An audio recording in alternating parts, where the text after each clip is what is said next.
Cement देखी होगी आप सभी ने कहीं ना कहीं। सीमेंट तो बहुत पॉपुलर वर्ड है।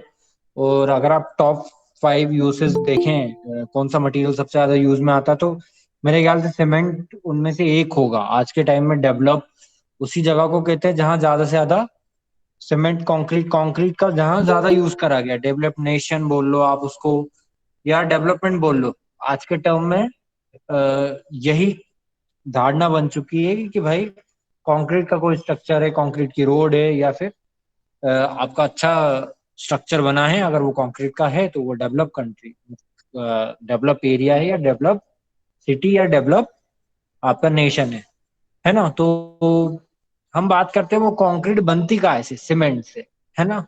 सीमेंट क्या करता है उसमें, उस कंक्रीट में, और उसमें तो बहुत सारी चीजें होती हैं उस कंक्रीट में।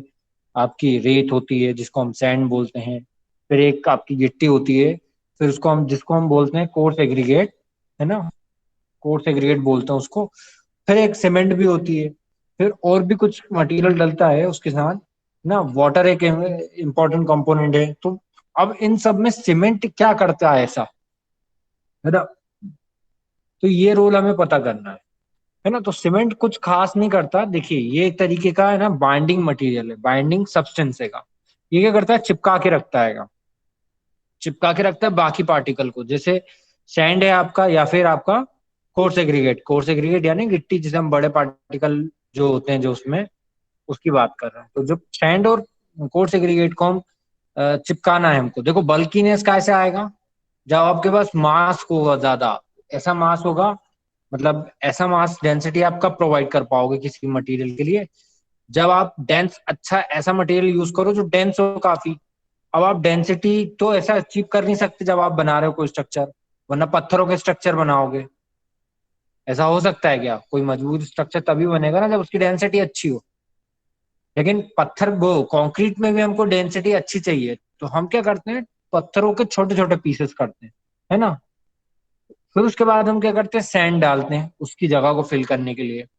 और फिर उस जगह को फिल करने के लिए हम क्या करते हैं, सीमेंट डालते हैं जो चिपका के रखता है ना। तो अब ये सीमेंट जो होती है वो कैसे चिपकेगी। अब होता कुछ नहीं है, जब उसमें पानी ऐड होता है तो वो केमिकली एक रिएक्शन फॉर्म करती है ना, रिएक्शन फॉर्म करती है, जिसके कारण थोड़ी सी हीट लिबरेट होती है आपकी।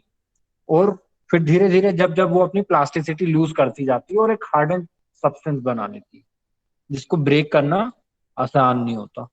अब आपके ऊपर डिपेंड करता है कि आप किस मिक्स के हिसाब से कैसा बनाओगे। तो वेरियस यूजेस हैं सीमेंट के, आप देख ही चुके हो, है ना। मेरे ख्याल से सभी को समझ में आ गया।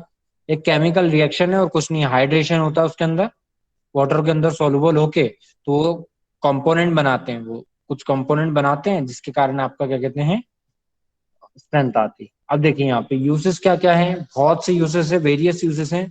इस बारे में बताने की जरूरत नहीं मेरे ख्याल से। मैसनरी वर्क, प्लास्टर पॉइंटिंग, है ना, फ्लोर, मतलब ऑल ओवर कंस्ट्रक्शन में क्या क्या है, डैम कंस्ट्रक्ट होता है, ब्रिज कंस्ट्रक्शन होता है, आपका वाटर वेल, टनल्स, आपका स्टोर,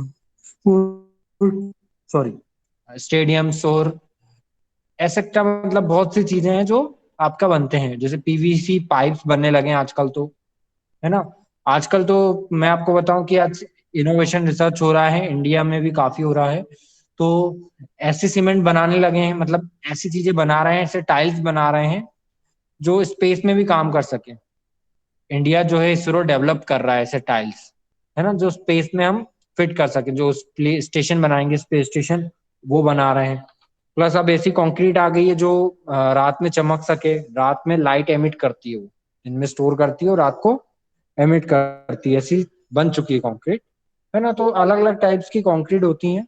अब उनके बारे में देखेंगे हम, अलग अलग टाइप की कौन कौन सी कंक्रीट है।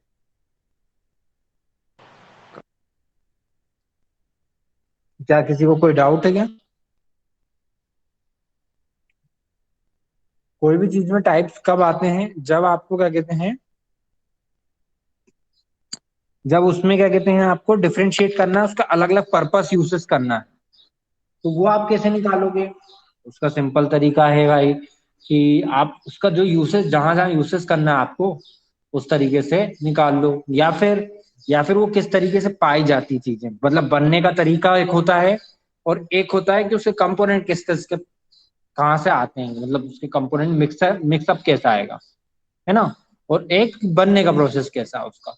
तो ये अलग अलग प्रोसेस होती है ना, इनके बेसिस पे आपका क्या कहते हैं कंक्रीट का वो सीमेंट के टाइप्स बनते हैं, है ना। अब देखो सबसे पहले क्या होता है ऑर्डिनरी पोर्टलैंड सीमेंट। अब ये होता कुछ नहीं है, दो कंपोनेंट का मेल होता है, ये क्या क्या बोलते हैं इसको, लाइमस्टोन बोलते हैं इसको, लाइमस्टोन और आपका क्ले होता है। अब लाइमस्टोन के अंदर क्या होता है, कैल्शियम कार्बोनेट होता है, वो क्ले के अंदर क्या होता है, बाकी सारे मिनरल्स मिल जाते हैं आपको, है ना, सिलिका विलिका सिलिकाज होती हैं और भी अदर मटेरियल्स होते हैं ना। तो वो सब मिलके उनको भट्टे में डाल देते हैं, भट्टा क्लीन, क्लीन बोलते हैं इसको। अब इस चीज को हम भट्टे में डाल देते हैं, भट्टे में डालते हैं तो वो क्या होता है पक जाता है। फिर उसमें हम बहुत सारे एजेंट्स डालते हैं, बहुत सारे हम एजेंट्स डालते हैं, जिसके कारण क्या है सीमेंट फॉर्म हो जाती है। ठीक है, अब उसका एक सेटलिंग देखिएगा। देखो ये कहाँ कंस्ट्रक्ट होता है, अब देखो यूसेस भी है, मैंने आपको क्या बताया था कंस्ट्रक्शन कहाँ होना, उसके टाइप के बेसिस पे भी बनता है। तो देखो यूसेस इसका कहाँ होता है, सल्फेट जहाँ पे अटैक होता है, जहाँ सॉइल होती है ग्राउंड वाटर होता है वहां पे बनता है। ठीक है, लाइम फैक्ट्री में बनती है, जहाँ लाइम सेचुरेशन फैक्टर जो होता है जहाँ पे इतना होता है। फिर free cost of cement to unsounding. Sounding क्या होती है, देखिए आपने ये शायद ब्रिक में पढ़ी हो। आप जब भी किसी चीज को देखो, ये आवाज आई आप लोगों को, आप यस जब सर। भी कभी किसी चीज को क्या कहते हैं साउंड प्रोड्यूस करने के लिए उसमें उसको क्या कहते हैं पंच करके या फिर कोई भी हिट करके देखते होगे, तो एक साउंड प्रोड्यूस हो रहा है। तो साउंड भी क्या होता है अलग अलग टाइप्स के आते हैं जब जैसी बॉडी होती है। अब आप खाली बर्तन को कभी पीट के देखना, और वही बर्तन अगर भरा होगा तो उसका साउंड देखना। आप समझे मेरी बात को। तो साउंडनेस क्या होती है, साउंड भी अलग तरीके से प्रोड्यूस होता है जब बॉडी कितनी डेंस होती है उसके हिसाब से। तो अब आपको अगर cement to be count unsound, free lime cost the cement to be unsound.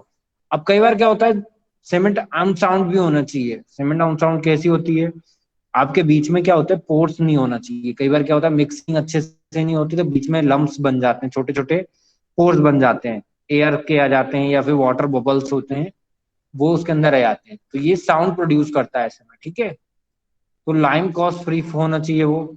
Percentage of aluminium, है ना, ऑक्साइड होता है, एल्यूमिनियम ऑक्साइड होता है, फेरस ऑक्साइड होता है। ठीक है, इज नॉट लेस देन, अब इसमें लेस देन नहीं होना चाहिए। तो ये कंपोनेंट बताएगा इसमें, insoluble reduce not more than, उसके अंदर सॉल्युबेंसी जो होती है 1.5% से नहीं होना चाहिए।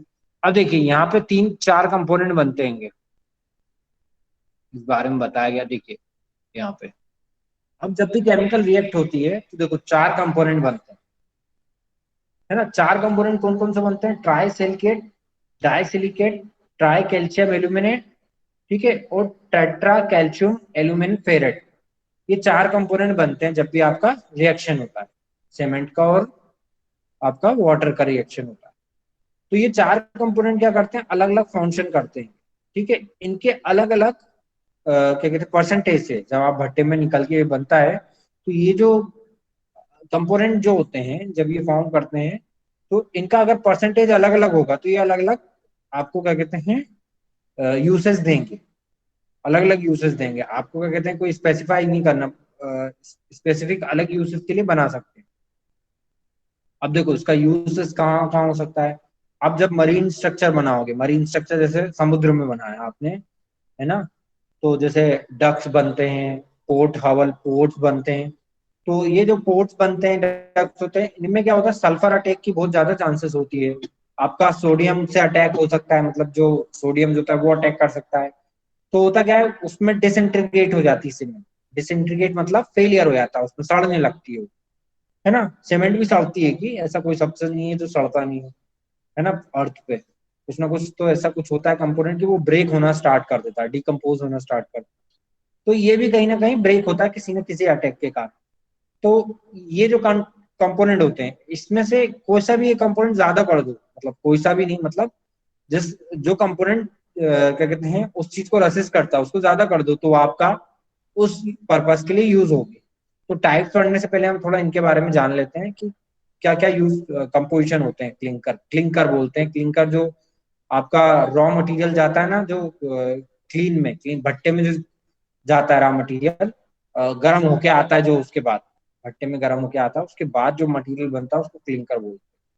तो क्लिंकर में देखो, ये चार मटेरियल बोलते हैं। अब इनके परसेंटेज क्या होते हैं, 25 से 50% होता है। तो क्या करता है ये, फ्रीजिंग करता है ये, रेसिस्टेंट फ्रीजिंग को रेसिस्ट करता है। हाइड्रेट रैपिडली होता है, ये बहुत ज्यादा इंपॉर्टेंट चीज है इसके अंदर। ये हाइड्रेट रैपिडली करता है, ये चीज आती है। 7 दिन के अंदर आपको जो डिजायर स्ट्रेंथ होती है ये मिल जाती है। अब देखिए, दो तरीके की स्ट्रेंथ होती है यहाँ पे। दो तरीके की स्ट्रेंथ कैसी, एक, जब आपने सीमेंट या कंक्रीट को बनाया, तो इनिशियली जो स्ट्रेंथ होती है, जो सीमेंट होती है, वो धीरे धीरे अपना स्ट्रेंथ गेन करती है। स्ट्रेंथ कैसे गेन करती है, वो हाइड्रेट होती है धीरे धीरे वो। तो हाइड्रेट होती है धीरे धीरे वो, तो वो अपना स्ट्रेंथ बनाएगी, वैसे वैसे वैसे वैसे वो कठोर होती जाएगी। तो वो कठोर कब होती है एक्चुअली, आपकी जो प्रॉपर स्ट्रेंथ जिसके लिए आप बना रहे हो, सर है आपकी ना। आवाज कट रही है। आवाज कट रही है, अब आ रही है क्लियर? अब क्लियर आ रही है आवाज? हाँ सर, अभी भी स्टिल कटिंग। है ना। तो देखो, हम कहाँ थे, हम बात कर रहे थे, कहाँ थे हम एक्चुअली। तो देखो, स्ट्रेंथ कैसे गेन करती है कोई भी कंक्रीट, देखिए दो तरीके की स्ट्रेंथ होती है। दो तरीके का देखो, सेटलमेंट दो तरीके का होता है उसका। कंक्रीट जो हार्ड होती है वो दो तरीके से होती है। एक, इनिशियल आधे घंटे में वो अपनी जो है सीमेंट जो है लूज कर लेती है प्लास्टिसिटी, ठीक है। आधे घंटे में वो इतना हो जाएगा कि अगर आप बाहर एक्सटर्नल कोई फोर्स नहीं लगाओगे तो वो डिस्टर्ब नहीं होगी, आधे घंटे से 1 घंटे के बीच में, है ना। Depend upon quantity of water you have added. फिर नेक्स्ट आपका क्या होता है, फिर आपका एक स्ट्रेंथ गेन करती है वो 24 आवर में। अगर आप उसमें फोर्स लगाओगे भी, ज्यादा एफर्ट नहीं करोगे, तो वो उसमें चेंजेस नहीं आएगा। लेकिन वो हार्डेंड कब होती है, हार्डेंड वो होती है 28 डेज में। वो अपनी 90%, 98, 99% जो स्ट्रेंथ है वो तब गेन कर लेती है, जो आप डिजायर स्ट्रेंथ आपको बनाया होता है। बाकी 1 या 2% वो होता है लाइफ टाइम में गेन करती है। तो जो हमने 28 दिन बाद जो हमारा स्ट्रेंथ गेन करेगा सीमेंट या कंक्रीट, है ना, उसको हम क्या बोलेंगे, अल्टीमेट स्ट्रेंथ, है ना। इनिशियल स्ट्रेंथ होती है। तो जो अलग अलग टाइप की मैंने स्ट्रेंथ बताई है, तो जो 7 डेज में स्ट्रेंथ गेन कर लेता है, देखो hydration of CH3 mainly responsible for 7 days strength and hardness. तो ये जो है 7 डे के अंदर जो स्ट्रेंथ होती है वो इसके थ्रू मिलती है ना। नेक्स्ट है फिर die calcium silicate. Die calcium silicate क्या है भाई, अब डाई कैल्शियम सिलिकेट जो होता है 25 से 50% होना चाहिए इसके अंदर। मेनली नॉर्मली 32% होता है। ये हार्डनेस स्लोली करता है, मतलब धीरे धीरे सेटल होता है कंक्रीट जो इसके कारण। और ये रेसिस्ट क्या करता है, impact resistant to chemical attack. तो देखो, तो जब समुद्र बन रहा, समुद्र में स्ट्रक्चर बन रहा होगा तो इस चीज को यूज करेंगे, पानी का स्ट्रक्चर जहां होगा वहां इसको यूज करेंगे, ठीक है। कंटेन रेडियंस इसका ज्यादा यूज कर देंगे, परसेंटेज का 40 कर देंगे उस हिसाब से। फिर ये कहता है at early age the less than a month see to a little influence of strength and hardness. देखो, जैसे जैसे वक्त बीतता जाता है वैसे ही ये उतनी स्ट्रेंथ को जैसे मैंने आपको बताया कि वो लाइफ टाइम में स्ट्रेंथ गेन करता है, तो वैसे ही ये रोल प्ले करता है। एट द अर्ली एज तो वो क्या कहते हैं कम स्ट्रेंथ देता है, लेकिन वैसे ही जैसे जैसे आगे डेज बढ़ते तो वो स्ट्रेंथ और हार्डनेस जो है वो देता रहता है, ठीक है। फिर इसमें बताया ट्राई कैल्शियम एल्यूमिनेट। अब ये मात्रा में कम होता है, कम फॉर्म होता है, 5 से 11% ही फॉर्म होता है। लेकिन ये क्या करता है, जल्दी सीमेंट को क्या कहते हैं वाटर से क्या रिएक्ट करा के जल्दी सेटल करता है। फ्लैश सेटल, ये देखो फ्लैश सेटल ग्राउंड क्लिंकर। तो ये इंपॉर्टेंट चीज है, फ्लैश शटल के लिए रिस्पॉन्सिबल होता है ये चीज। तो इसमें क्या फायदा होता है, देखो अब आप जो कंस्ट्रक्शन जैसे ट्रैफिक वाला एरिया है, अब आप वहां पे आप नहीं चाहोगे कि आपका रोड जो है ज्यादा दिन तक ब्लॉक रहे, 28 दिन, मतलब आप समझ रहे हो आपको रूट चेंज करके जाना पड़ेगा। आपका एक मेन जंक्शन है, उस पर आपने कहीं डैमेज आ गया सड़क में, आपको उसको बनाना है, तो अब आप क्या करोगे, आप क्या ट्रैफिक रोकोगे तभी तो बना पाओगे, वरना कल चलते उसमें थोड़ा ना बनाओगे। ट्रैफिक में आपने बनाया माल आपने उसमें अपना सब्सटेंस डाला, और पता चला गाड़ी उसके ऊपर चल गई, फंस गई, पता चला पाव में लोग वाग गिर रहे हैं, पड़ रहे हैं उसमें, है ना, फिर सरकार पे क्लेम कर रहे हैं, नहीं।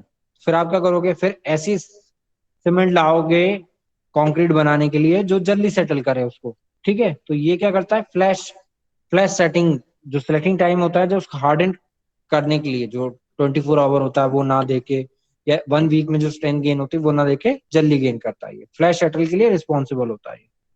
ठीक है, फिर नेक्स्ट है आपका ट्राई कैल्शियम एल्यूमिनेट फेरेट।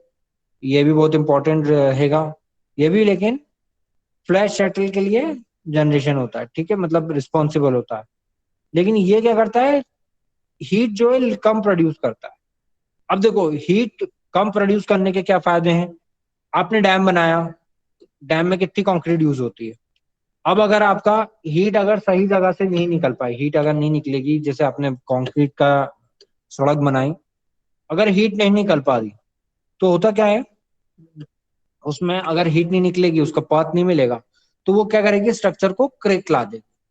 अब ऐसे में क्रेक क्या डिजायरेबल होंगे किसी भी स्ट्रक्चर में, नहीं, क्योंकि वो रिस्पॉन्सिबल होंगे फेलियर ऑफ स्ट्रक्चर के।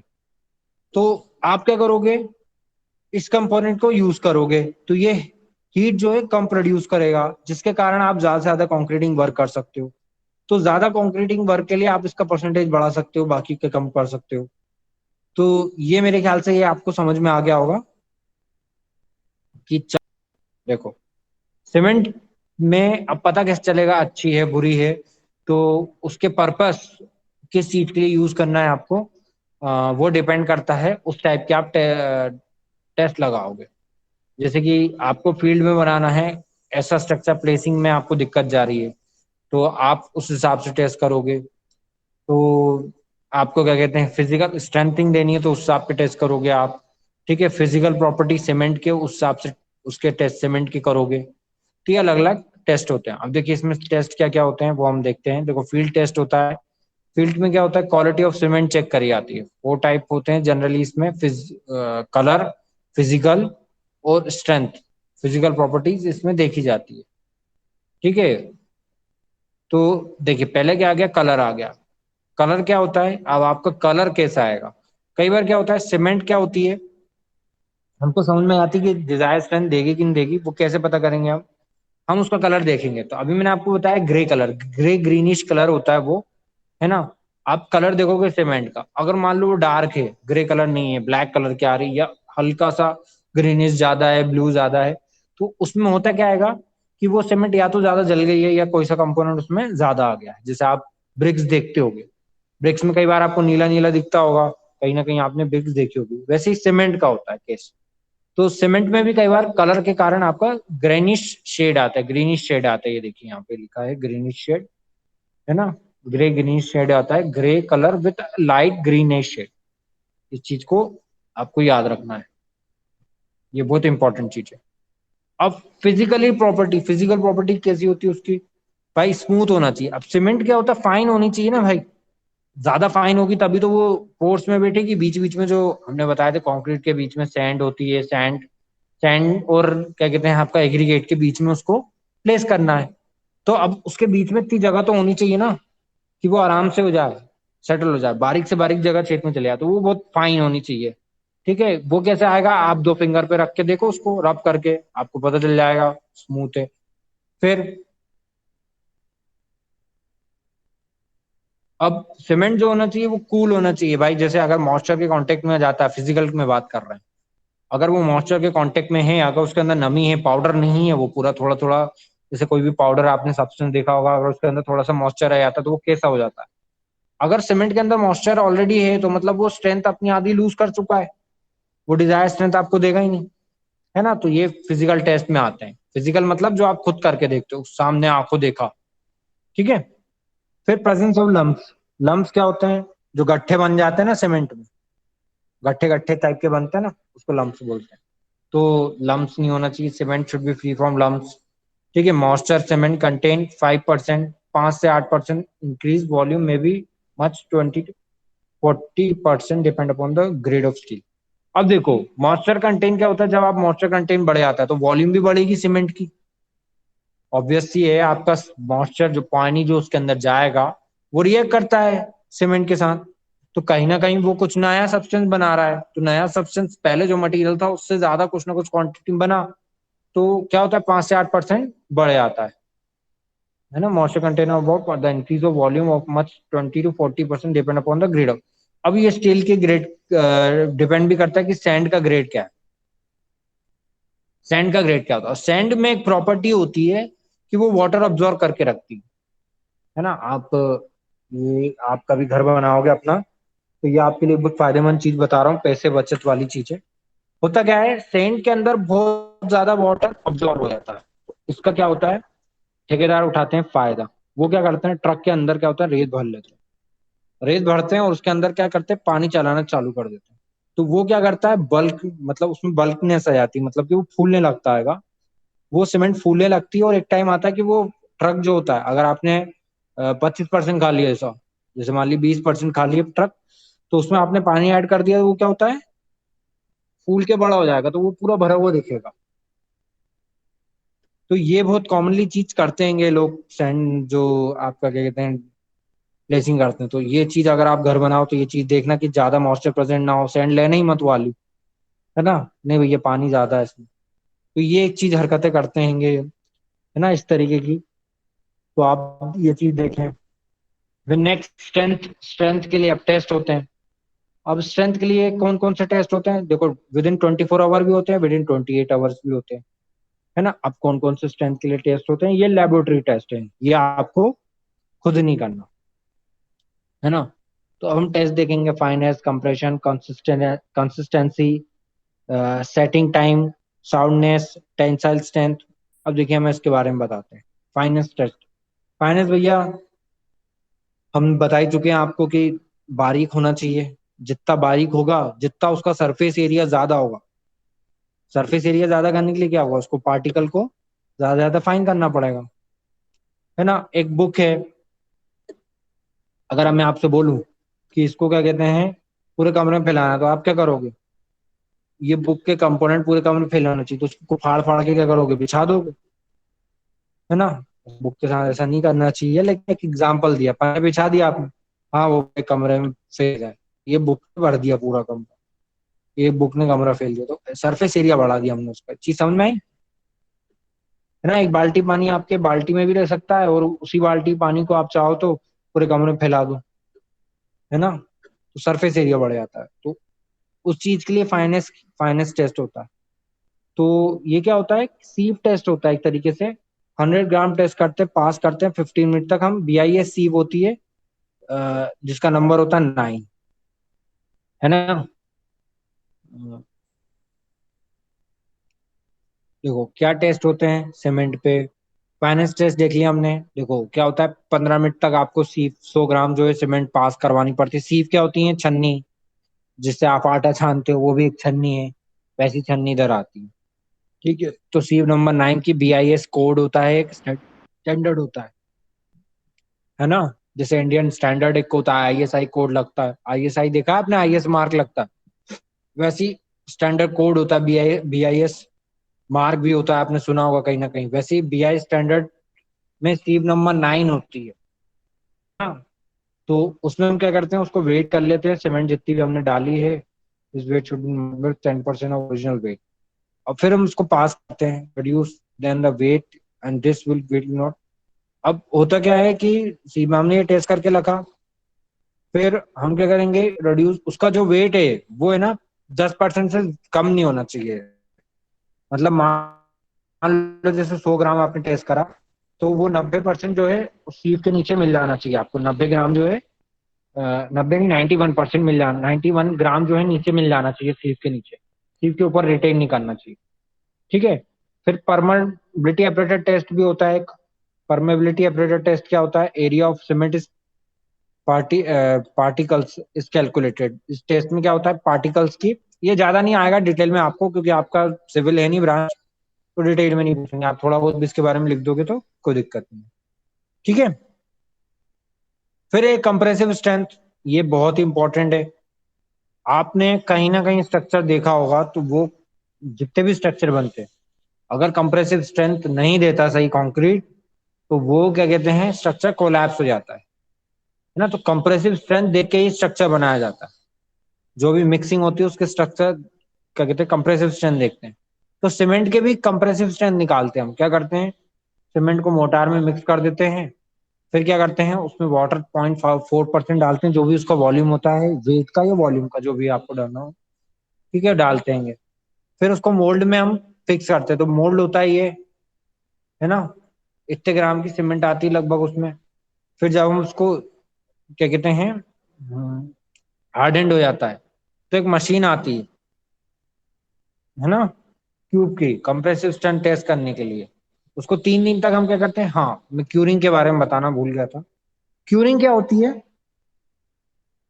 क्यूरिंग एक प्रोसेस होती है। क्यूरिंग क्या प्रोसेस होती है, जो हाइड्रेशन होता है ना सीमेंट का, जब हाइड्रेशन मतलब आपका गैस लीक हुई, मतलब गैस मतलब आपकी हीट लिबरेट हुई, तो क्या होता है उसको ठंडा करने के लिए, मतलब कि आपका ज्यादा हीट के कारण जो है क्रैक ना डेवलप हो, इसलिए पानी डाल के रखते हैं। तो आपने देखा होगा कि 24 घंटे बाद या 2 दिन बाद क्या होता है, आप क्यूरिंग करना स्टार्ट करते हो। छत आपने कहीं ना कहीं डली हुई देखी होगी, या तराई, कहीं ना कहीं तराई बोलते हैं उसको, उसको करना पड़ता है अपन को, तो उसको क्यूरिंग बोलते हैं इंग्लिश में।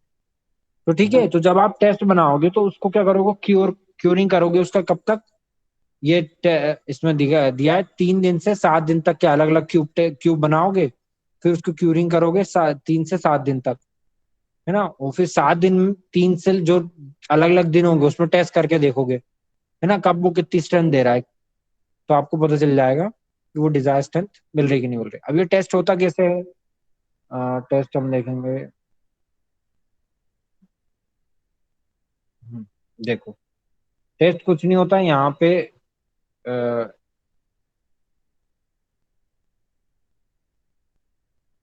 आपका ये क्यू फॉर्म हो गया, यहाँ से लोड लगता है, यहाँ से प्लेट एक होती है, ये दोनों कंप्रेस करती हैं इस क्यूब को। ठीक है, तो क्या होता है, प्रेस होता जाता है, ये धीरे धीरे ब्रेक डाउन कर जाता है, ब्रेक डाउन कर जाता है, तो उसके कारण क्यूब निकलता है। चीज तो अच्छी है ये। चले ठीक है, तो ये चीज समझ में आई आप सभी को कि कंप्रेसिव टेस्टिंग मशीन होती है, उसमें टेस्ट होता है। ठीक है, नेक्स्ट अब हम चलते हैं सेटलिंग टाइम पे, कंसिस्टेंसी, सॉरी कंसिस्टेंसी पे। तो कंसिस्टेंसी एक्चुअली होता क्या है,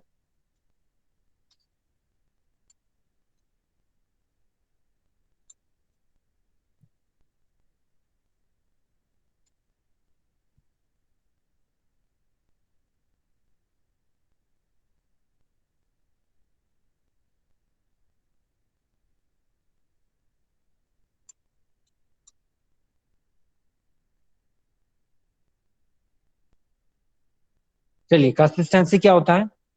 कंसिस्टेंसी कुछ नहीं, देखिए हम क्या करते हैं, purpose test determine the percentage of water required for preparing of cement paste for the other test। अब देखो आपका वाटर रिक्वायरमेंट कैसा है सीमेंट का, उस हिसाब से हम कंसिस्टेंसी टेस्ट करते हैं। अभी हमने आपको example the type of cement के।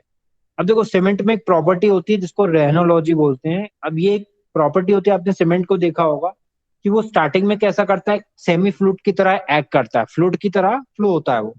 कई बार आपने हाई राइज बिल्डिंग देखी होगी, तो उसमें क्या होता है, नीचे मिक्स बनता रहता है और कंक्रीट जो है ऊपर जाती है पाइप के थ्रू, है ना। तो हाई राइज बिल्डिंग में पाइप में अब जम भी सकता है, वो हो सकता है। तो वो एक तरीके से फ्लूइड का काम कर रहा है, सेमी फ्लूइड की तरह काम कर रहा है वो, ठीक है। और फिर धीरे धीरे वो ब्रेक होके प्लास्टिक स्टेज जो होती है उसकी, वो लूज करता है प्लास्टिक से, फिर वो हार्डन्ड हो जाता है। तो हार्डन्ड होने में वो थोड़ा सा श्रिंक भी होता है, ठीक है। तो यहाँ पे हम क्या देख रहे हैं, वाटर कंटेन, वाटर कंटेन आप जितना ज्यादा कम करोगे, उस हिसाब से जो क्या कहते हैं, जो फ्लूइड की प्रॉपर्टी होगी वो बढ़ेगी, कम होगी। अब फ्लूइड की प्रॉपर्टी काम कहाँ आती है, काम आती है भाई कि आपको स्ट्रक्चर कैसा बनाना है। हाई राइज स्ट्रक्चर बना रहे हो आप, आपको प्लेसिंग बहुत दूर पे करनी है, तो आपको पाइप में डालनी पड़ेगा पानी ज्यादा। ठीक है, अब आपका काम है नहीं, आपको ज्यादा दूर है नहीं, आपको वहीं के वहीं करना, तो पानी कम डाला आपने। तो कंसिस्टेंसी उस चीज को बोलते हैं। मेरे ख्याल से ये चीज समझ में आ गई होगी। फिर हम देखते हैं कि देखो अब सवाल हमारे मन में ही आएगा कि पानी का परसेंटेज हम पता कैसे लगाएंगे। तो उस चीज को, जब आप जिस पर्पस के लिए यूज कर रहे हो, पानी का टेस्ट कहाँ कैसा लगना है, उस चीज के लिए कंसिस्टेंसी टेस्ट होता है ना, पानी का परसेंटेज पता करने के लिए। तो वो कैसे करोगे आप, देखो अब यहाँ पे हम पढ़ेंगे कंसिस्टेंसी टेस्ट। देखो fine model of wicket wicket apparatus से भी हो सकता है ना। और यहाँ पे क्या होता है, 300 ग्राम का एक सीमेंट का क्या होता है परसेंटेज, उसमें वेट ऑफ 90 ग्राम वाटर डालते हैं। 300 ग्राम का सीमेंट लिया हमने, 30% उसमें से 90 ग्राम की का वाटर डाला उसमें, फिर उसको मिक्स करा। उस क्यूब जो विकेट एपरेटस का मोल्ड होता है एक, यहाँ है विकेट एपरेटस। ये देखिए, ये देखिए, तो यहाँ विकेट एपरेटस में क्या आएगा, यहाँ पे ये जो आपको दिख रहा है सिलेंडर टाइप का एक मोल्ड। तो यहाँ पे आप क्या करते हो, सीमेंट को फिल कर देते हो। सीमेंट को फिल करते हो, फिर उसमें क्या करते हैं, ये निडल डिप करके देखते हैं एक सर्टेन टाइम के बाद। अलग अलग टाइप की निडल्स आती हैं, वो कितनी देर में आई, कितनी देर में वो पेनिट्रेट करती हैं, उस हिसाब से टाइम रिकॉर्ड कर लिया जाता है। अब सेटिंग टाइम में क्या होता है, सेटिंग टाइम में क्या होता है, कुछ नहीं है, आपका सीमेंट जो है कब सेटल कर रही है, उस चीज के बारे में देखेंगे।